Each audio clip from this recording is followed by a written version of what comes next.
Hi అండి. నేను పెసరపప్పు మునక్కాయలతో పప్పు కూర చేశానండి. మేము అప్పుడప్పుడు చేసుకుంటా ఉంటాం. మంచిది కదా పెసరపప్పు అంటే చాలా హెల్దీ ఫుడ్. ఇలా చేసుకుందరు కానీ మీరు కూడా చూడండి, ఒకసారి ట్రై చేసి. పప్పు అయితే చాలా బాగుంటుందండి. ఇది మునక్కాయలు పప్పు పలసగా ఇలా చేసుకుంటే చక్కబద్దలుగా ఉండాలి. పప్పు కూడా చాలా టేస్టీగా ఉంటుందండి.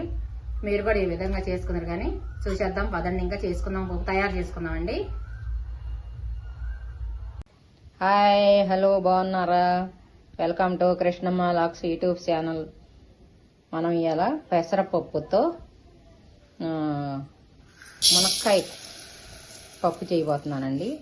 పెసరపప్పుతో మునక్కాయ పప్పు. ఇట్లా పప్పు తీసుకుని మనం కొంత నానబెట్టుకోవాలి. మనకి సరిపోయేంత, మీ ఇష్టం. అది ఎంత నానబెట్టుకోవాలంటే అంత నానబెట్టుకోవచ్చు. ఈ పప్పుని చక్కగా వాటర్ పోసి ఇప్పుడు కడుక్కుందాము. ఇప్పుడు కొన్ని నీళ్లు పోసి నానబెట్టుకుందామండి. దీంట్లో నీళ్లు పోసేసి ఎమ్మటే ఒక 2-3 సార్లు ఇట్లా కడిగేసేసుకోవాలి. వీటిని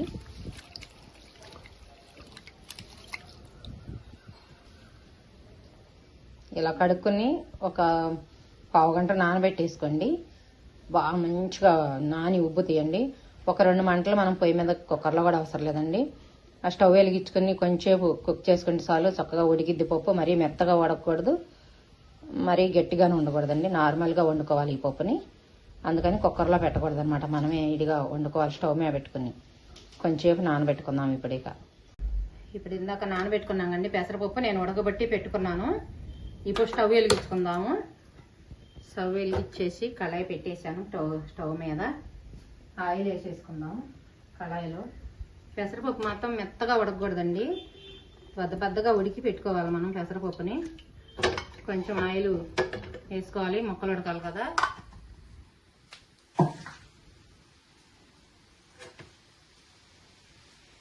ఓకే అండి, ఆయిల్ వేడెక్కిపోయింది. ఎండుమిర్చి వేసేసాను. ఇప్పుడు ఎండుమిర్చి, జీలకర్ర, కొన్ని ఆవాలు, మినప్పప్పు, పచ్చిపప్పు, పోపు దినుసులన్నీ వేసేసానండి. ఇప్పుడు ఇవి ఫ్రై చేసుకుందాము. కొంచెం కొద్దిగా దోరగా ఫ్రై చేసుకుంటే ఇక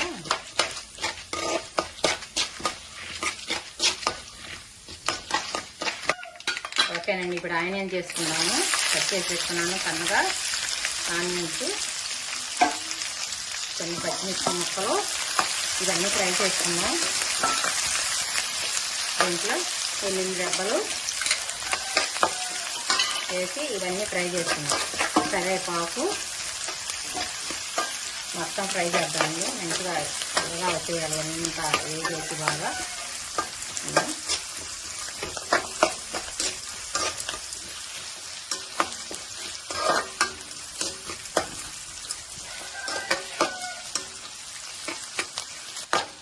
ఓకేనండి. కొంచెం లైట్గా ఇవి ఫ్రై అయినాయి. ఇప్పుడు మనం దీంట్లో మునక్కాయ ముక్కలు వేసేద్దాం. ఎందుకంటే వీటితో పాటు అవి కూడా బాగా అన్నీ ఫ్రై అవుతాయి అన్నమాట. మునక్కాయ ముక్క మంచిగా వేగాలి కదా, అప్పటి వరకు ఇవి ఫ్రై అవుతూ ఉంటాయి. ఇవి మొత్తం వేగిపోతాయి అన్నమాట. అట్లయితే మనం ముందు అవి వేసుకున్నాం అనుకోండి మాడిపోతాయండి. అందుకని వేయకూడదు. ఎమ్మటే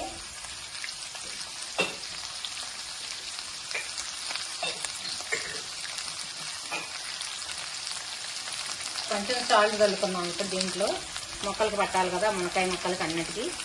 అందుకని కొంచెం సాల్ట్ కలుపుకున్నాము.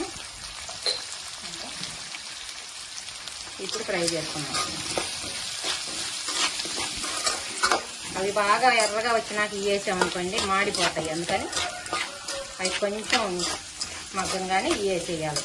అప్పుడు అవి అన్నీ ఫ్రై అవుతాయి అన్నమాట.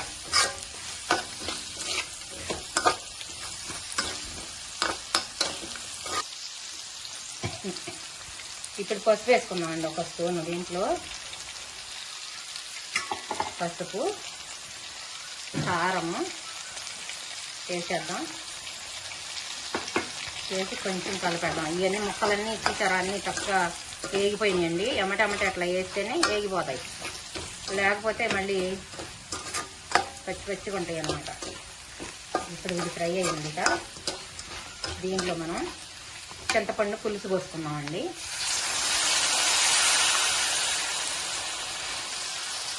1